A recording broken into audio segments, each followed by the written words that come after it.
నమస్తే, welcome to YOYO TV. Congress హయాంలో తెలంగాణ మరో మెట్టు ఎక్కింది, అది కూడా వరి సాగులో. ఈ వరి సాగు విషయంలో తెలంగాణ రాష్ట్రం దేశంలోనే అగ్రస్థానంలో నిలిచింది.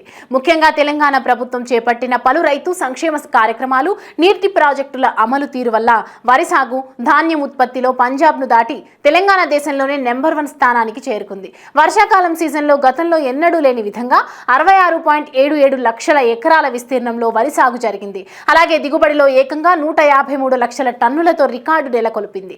దీని పట్ల మంత్రి ఉత్తమ్ కుమార్ రెడ్డి సంతోషాన్ని వ్యక్తం చేశారు. తెలంగాణ పంటల దిగుబడిలో చరిత్ర సృష్టించింది. ప్రస్తుత ఖరీఫ్ సీజన్లో 66.77 లక్షల ఎకరాల విస్తీర్ణంలో 153 లక్షల మెట్రిక్ టన్నుల వరి ఉత్పత్తి సాధించడం గొప్ప విశేషం. ఇది తెలంగాణ రాష్ట్ర చరిత్రలోనే కాకుండా ఏకైక ఆంధ్రప్రదేశ్ చరిత్రలో కూడా ఇప్పటి వరకు ఎవరూ సాధించని అత్యున్నత పంట దిగుబడిగా నిలిచింది. దేశంలో ఏ రాష్ట్రంలోనైనా ఈ విధంగా ఒకే ఏడాది ఇంత వరి ఉత్పత్తి కాలేదు.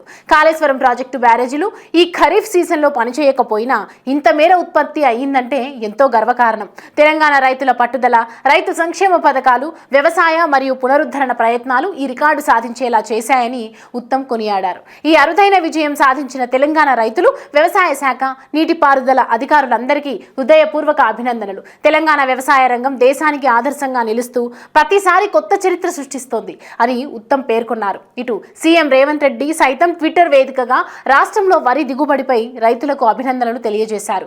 ఎక్స్లో చేసిన పోస్టులో ఆయన రైతులకు దేశం గర్వకారణంగా అభివర్ణిస్తూ వారి కష్టపడి సాధించిన విజయానికి తన మన్ననలు తెలిపారు. కాళేశ్వరం వల్లే తెలంగాణలో వరి సాగు పెరిగిందన్న బీఆర్ఎస్ తప్పుడు ప్రచారం పటాపంచలైంది.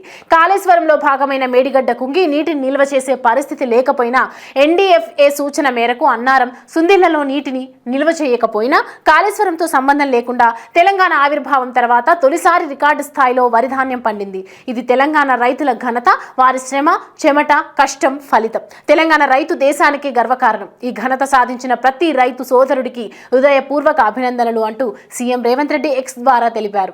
దీంతో మంత్రి ఉత్తమ్ కుమార్ రెడ్డితో పాటు రైతులు సంతోషాన్ని వ్యక్తం చేస్తున్నారు.